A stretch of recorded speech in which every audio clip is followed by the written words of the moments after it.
Hello, my name is Andy and I am the Village Idiot. I'm armed with a car and a GoPro and an unhealthy amount of time on my hands. I'm using that time to attempt to visit every civil parish in England. You're watching the Wiltshire series. Wiltshire has some of the most spectacular scenery of any county in England. It also has some stunning villages, so let's dive in and see what this one has in store for us. Welcome back to Wiltshire again, everybody. Now this week I've got a nice little village for you. Shouldn't take me much more than about 45 minutes to walk around it. It's got definitely got a rural feel to it, and the drive-in that you will see at the beginning of this episode, some very narrow and some very dark lanes with overhanging trees. That's what you'll find in Coolston.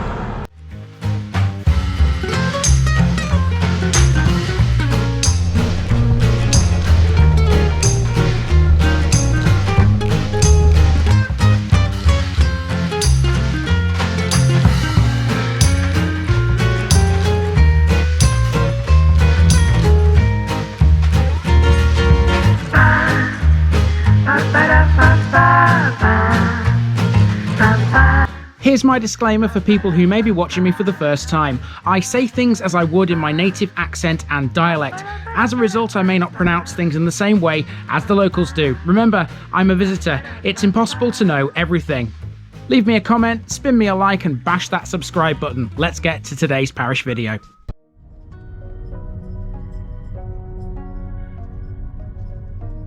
Coulston, Cufel settlement. Round 3 in Wiltshire brings us to Coulston, and if you're not a local, you might end up pronouncing that wrong. Although written down, Coulston looks like it should be Coolston. Trust me, Coulston is how this one is known in the area. Long-standing residents of the village deem anything else to be incorrect.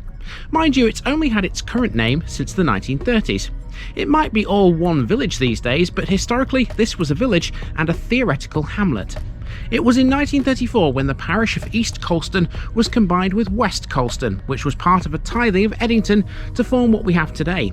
Theoretically, both settlements still exist because, well, not a lot has altered in 90 years. Coulston has a mix of old and new houses, yes, but only around 65 in total. 13 of them are listed, which goes to show just what sort of place we're dealing with here. Think along the lines of Marston, but throw in everything you already know about the average estate village too. At the centre of it all is the exquisite Baynton House, a Georgian mansion which was once lived in by the Watson Taylors who we met in Erlestoke. The whole thing lies 5 miles northeast of Westbury and just under the north slope of Salisbury Plain. So let's park up and go walking in Wiltshire once again.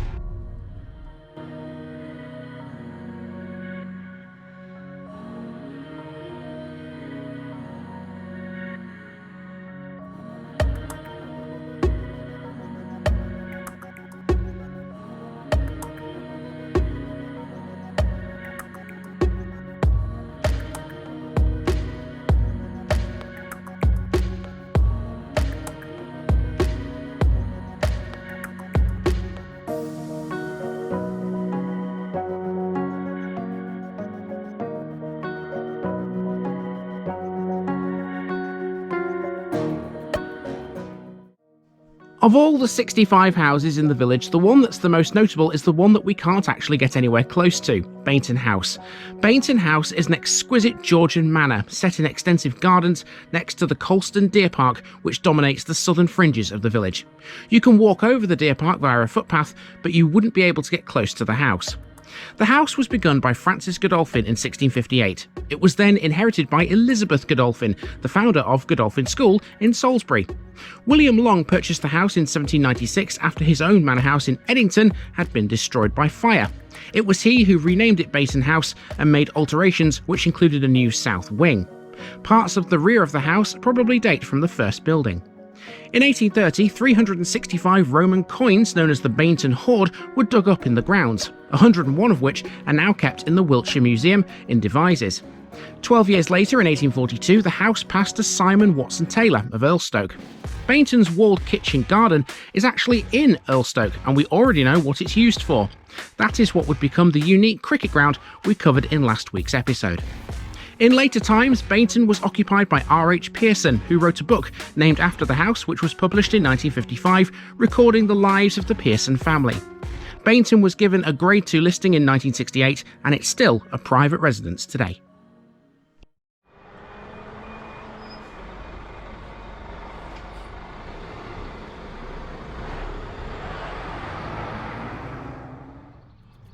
I think U2's Bono would like this village. Welcome to Coulston, where some of the streets seemingly have no name.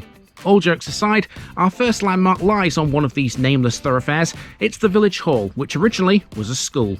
Outside it is a phone box, which has a defib machine and a pretty extensive book exchange. The building dates from 1855, but it had ceased to be a school in 1899. The school now forms the main room of the village hall, while the attached schoolmaster's house is a private residence.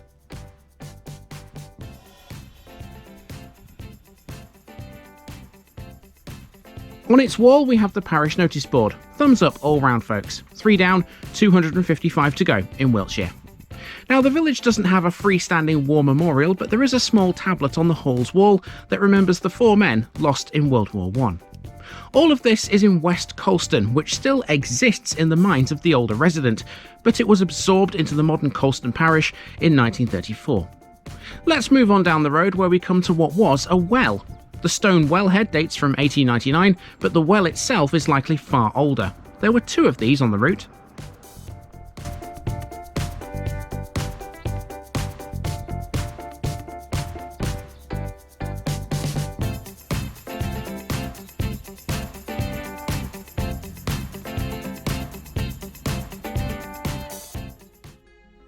So after passing through the village's central green, we're now on Church Lane, a windy, narrow road which runs into a shallow dip in the landscape. At the bottom of it is a crystal clear stream. This doesn't have a name, much like some of the roads, but even so, it's pretty, right? Church Lane winds its way around the front reaches of Baynton House, which we'll get to shortly, before a short footpath appears on the right-hand side. If you follow it, you're heading directly for a disused watercress bed, which is next to the church, dedicated to St Thomas of Canterbury.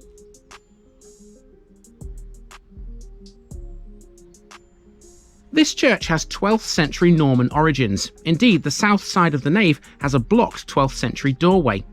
In the Middle Ages, its dedication was to St Andrew, but since the early 19th century, it's been to St Thomas of Canterbury. The chancel was built in the 14th century and was rebuilt during an 1868 restoration. In the churchyard is the grave of Francis Saville Kent, who was murdered in 1860 by his half-sister Constance at Road Hill, now in Somerset, but then in Wiltshire.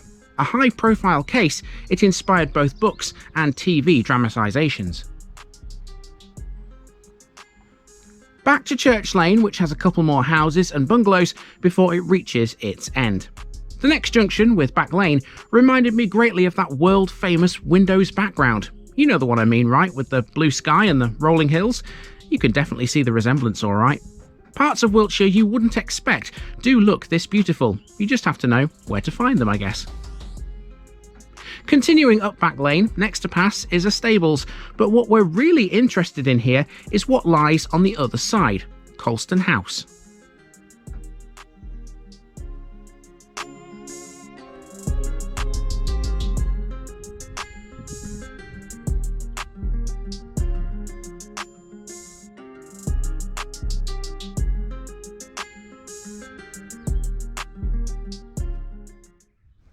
Coulston House is by no means the biggest or most notable building in the village, but it does have some importance. Built in the late 18th century, it's a small manor house and was previously a farmhouse. Attached to it was this substantial farm courtyard, which has now been converted into several houses. This conversion happened in the late 20th century. One of these houses is called the Granary and was once a grain barn. At one time, this whole area would have been a hive of activity when the farm was in full swing. Now it's a peaceful little haven in the middle of a peaceful little village.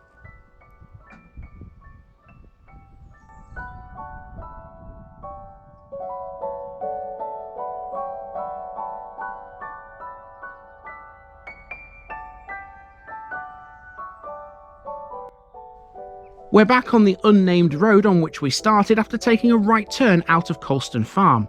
Here's a building that's clearly an old non-conformist chapel, but I'm afraid all my usual sources have let me down on this one. I have no clue if this was primitive, Wesleyan, Baptist or other, but it's now a private house.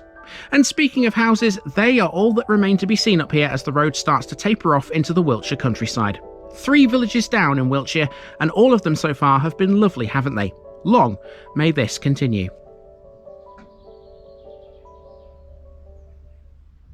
Now, I'm sure you remember the railway line which we drove underneath in Erlestoke to start that episode off. If you carry on up this road, this will take you to that railway line before it becomes a dead end. There is a right turn which takes you towards Marston as well. But that's pretty much it up there, to be honest with you. So for us, we'll turn back round, go back to the car, and all that's really left to do is drive out of this place and onto the next one, where we will be seeing that railway line again, because there's an old station which used to serve both this village and the next one over. So let's get to it. Now, on this drive out, you need to be looking to both your left and your right hand side, because there are 4 grade 2 listed buildings on one single street, all clustered together. See if you can spot them all. So there are 4 listed buildings along here, the road towards Edington. 3 of them are houses and 2 are actually out of sight of the camera, so you won't be able to see them at all. However, there's only really one that I was greatly interested in, and that would be Coulston's former pub. It's called the Old Bell House, and it stands proudly on a bend dominating this end of the village. It dates from both the 17th and 18th centuries and features some square panelled timber which just looks gorgeous. I think the same can be said for most, if not all, of Coulston. It might be small, but wow, does it make up for it in terms of landmarks.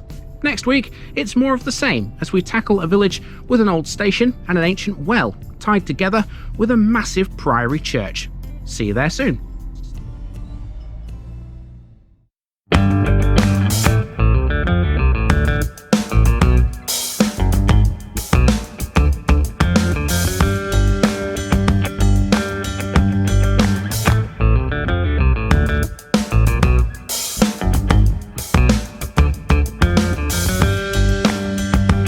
Thanks for watching this video, folks. Don't forget to like this episode if you haven't already. It really makes a difference with YouTube. If you're new here, subscribe to the channel for more videos like this, and give us a share too if you've got friends who'd like it. You can find all the links to my social media accounts below, as well as my Buy Me a Coffee page where you can donate to the channel.